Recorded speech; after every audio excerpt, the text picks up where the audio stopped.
Hello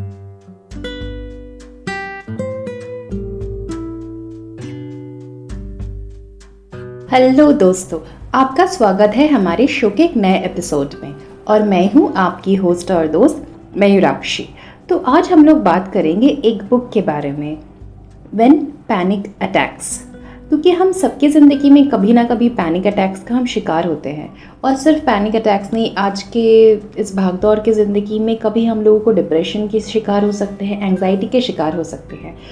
तो doctor David बंस ने हमें कुछ वेज बताए हैं जिससे हम अपने आप को मेंटली फिट रख सकते हैं।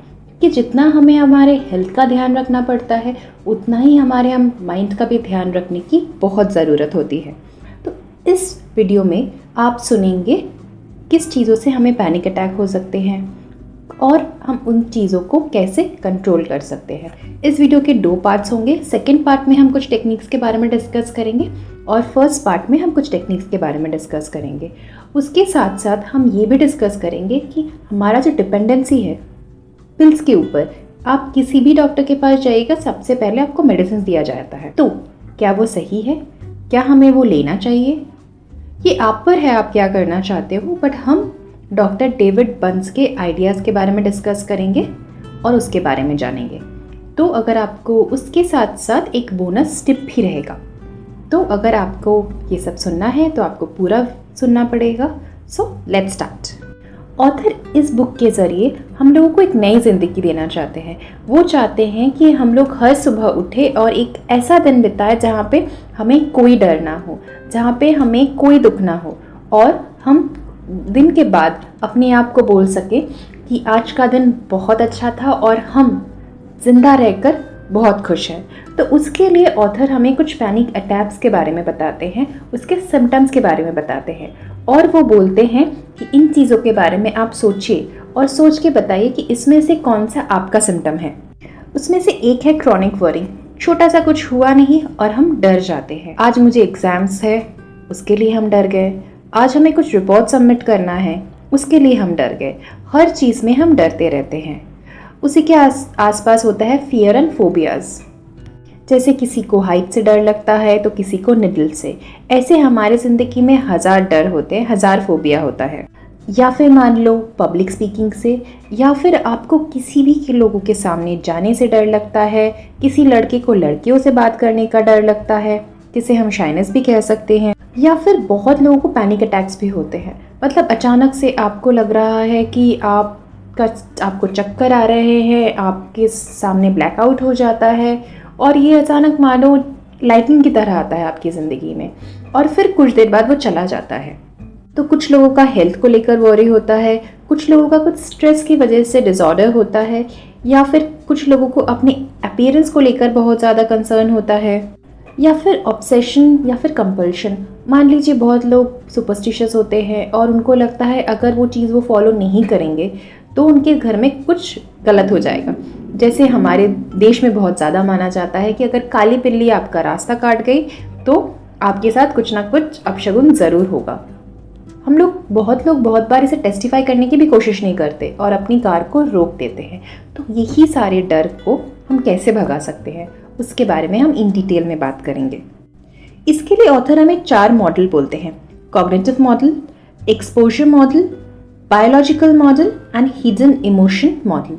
कॉग्निटिव मॉडल वो होता है जब हम अपने आप को बहुत बुरा भला बोलते रहते हैं। ये यूजुअली थॉट्स की वजह से होता है। जब हम अपने आप को नेगेटिव सोचते हैं, नेगेटिव बोलते हैं, तब ही ये मॉडल मेनली हमें एंग्जाइटी क्रिएट करता है। Second, exposure. मानिए आपको हाइट से डर लगता है और आप बंजी जंपिंग करने चले गए, तो ये एंग्जाइटी हमें अटैक करती है। बायोलॉजिकल मॉडल बोलता है कि मान लीजिए आपके दिमाग में कुछ केमिकल लोचा चल रहा है और वो सिर्फ मेडिसिन के सहारे ठीक हो सकता है। आपने मेडिसिन ले लिया, आपका केमिकल लोचा ठीक हो गया और आप पूरा ठीक हो गए। और आता है हिडन इमोशन मॉडल। मान लीजिए आपके दिल में कुछ दर्द है जो आप कभी किसी के साथ नहीं बांट सके, और धीरे धीरे वो दर्द कब आपकी ज़िंदगी का एक एंग्जाइटी बन जाता है, आपको ये समझ ही नहीं आएगा। सो ये 4 मेन मॉडल्स होते हैं जिसके सहारे हम समझ सकते हैं कि हमारा डर कौन से कैटेगरी में पड़ता है और हम उसे कैसे अपनी लाइफ से निकाल सकते हैं। अब इन थ्योरीज में से कौन सा आपके लिए एप्लीकेबल होगा वो हम धीरे धीरे समझेंगे। एंग्जाइटी तो फिर भी आपके साथ हो सकता है, डे के किसी भी टाइम पे वो चला जाता है। बट डिप्रेशन आपका एक ऐसा स्टेट ऑफ माइंड होता है जब मान लीजिए आपको लगता है आप क्लिफ के आखिरी मंजिल पे खड़े हो और वहाँ से आप गिर गए हो, और गिरने के बाद आपकी हालत इतनी ख़राब है कि आप उठ ही नहीं पा रहे हो, और आप कभी अपने पैरों पे फिर से खड़े हो पाओगे या नहीं, आपको वो भी समझ नहीं आता है। चारों तरफ आपके लिए सिर्फ और सिर्फ अंधेरा होता है। तो उस वक्त कैसे हम अपने आप को संभाल सकेंगे, वो बहुत ज़्यादा ज़रूरी होता है। इसीलिए ऑथर का कहना है, जो नए न्यूरोसाइंटिस्ट है उनका डिपेंडेंसी पिल के ऊपर बहुत कम हो गया है। वो ज़्यादा थेरेपी टेक्निक्स पर विश्वास करते हैं, क्योंकि केमिकल इम्बैलेंस और डिप्रेशन का जो रिश्ता है, ये उनका मानना है कि हमारा ब्रेन कोई नर्व सर्किट नहीं है जहाँ पे एक से दूसरे का कनेक्शन नहीं हो रहा है, तो उसकी वजह से हमें सोचने में प्रॉब्लम हो रही है। ये कोई हाइड्रोलिक पंप नहीं है जो एक चीज़ में प्रॉपर फंक्शन नहीं कर रहा है, बस आप उस सारे चीज़ों को जोड़ दो और पूरी तरीके से वो काम करना शुरू हो जाएगा। बल्कि हमारा ब्रेन तो एक सोफिस्टिकेटेड इंफॉर्मेशन सेंटर है जिसको हमें अच्छी तरह से रखना है। मान लीजिए कोई सुपर कंप्यूटर है जो कैसे फंक्शन कर सकता है, शायद हम लोग भी आज तक नहीं समझ सके, इसीलिए उसको डील करने का तरीका भी बहुत अलग है। बट ये जो हमारा सुपर कंप्यूटर है, जो हमारा ब्रेन है, इसमें एक अजीब सी पावर है। वो फील कर सकती है और वो थिंक भी कर सकती है।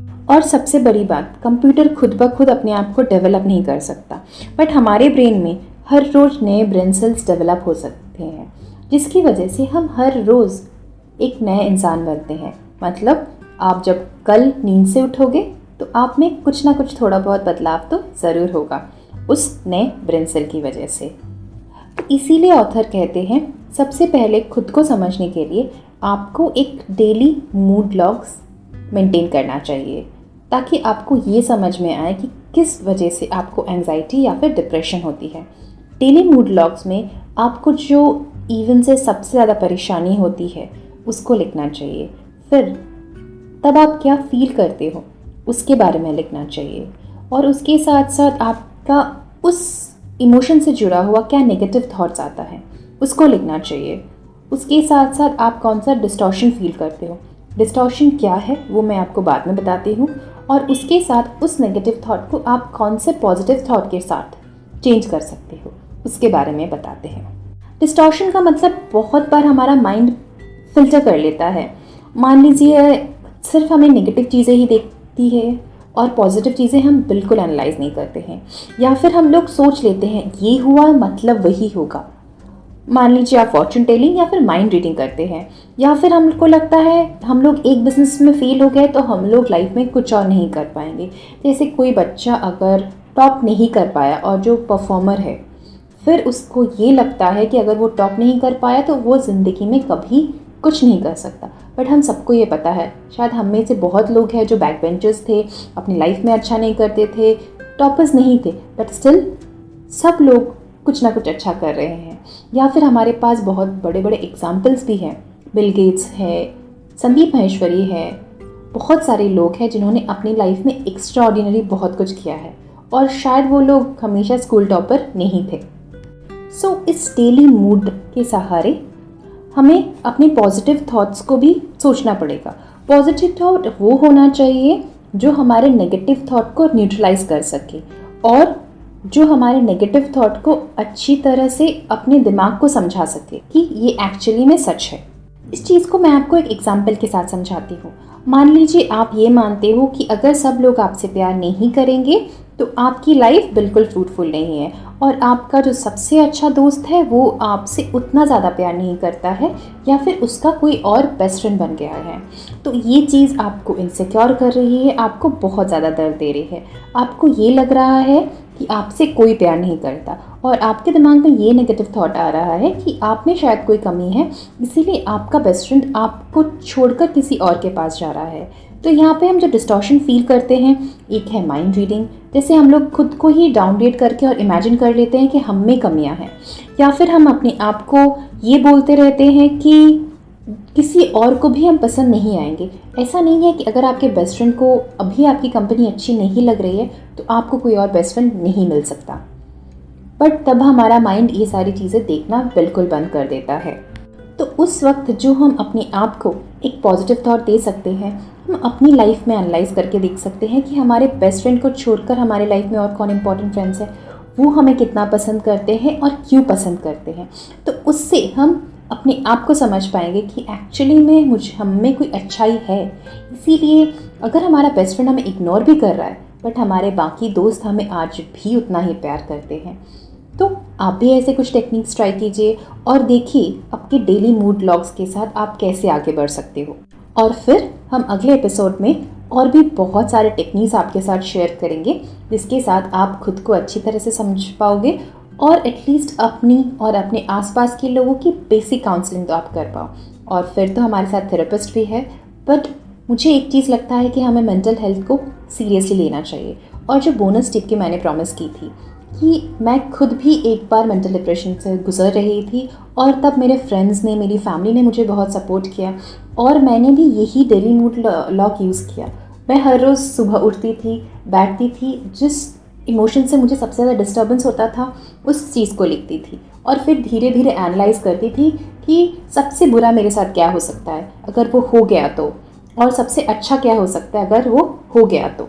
मुझे मेरे जॉब को खोने का सबसे ज़्यादा डर था। कोविड की सिचुएशन में हम सबकी जॉब जा रही थी और मैं भी उस डिप्रेशन का शिकार हो रही थी। और फिर मैंने सोचा अगर मेरी जॉब चली भी गई तो मैं कुछ और कर सकती हूँ क्योंकि मुझे अंदर स्किल है। तो मैंने अपना पूरा फोकस उस डर से हटाकर अपनी स्किल्स को डेवलप करने पे लगा दिया। तो मैं आपको भी ये सजेस्ट करती हूँ, अगर आपकी ज़िंदगी में भी ऐसा कोई डर है, खुद को समझिए, अपने अपनों से बातें कीजिए और उस डर को भगाकर एक नई सूरत की तरफ आगे बढ़िए। ये बुक हम लोगों ने संजना की रिक्वेस्ट पर की थी। थैंक यू संजना, इतना अच्छा बुक रिव्यू मुझे रिक्वेस्ट करने के लिए, क्योंकि आपकी वजह से मैंने भी बहुत कुछ सीखा। दोस्तों, मैं आप सबका बहुत ज़्यादा शुक्रिया अदा करना चाहती हूँ क्योंकि आप लोग मुझे इतना बुक रिव्यूज़ का सजेशन भेजते हैं और उसके साथ साथ मैं आप लोगों के साथ बहुत कुछ सीखती हूँ। Thank you everyone for so much of love. और मैं एप्पल पॉडकास्ट में भी हूँ, सो प्लीज़ चैनल को ग्रो करने के लिए हमें रिव्यूज़ दीजिए। एप्पल पॉडकास्ट में, यूट्यूब में, फेसबुक में, कहीं पर भी आप हमें कमेंट कर सकते हो। तो हमें आपके कमेंट्स का इंतज़ार रहेगा। Right now we are signing off. Have a nice weekend.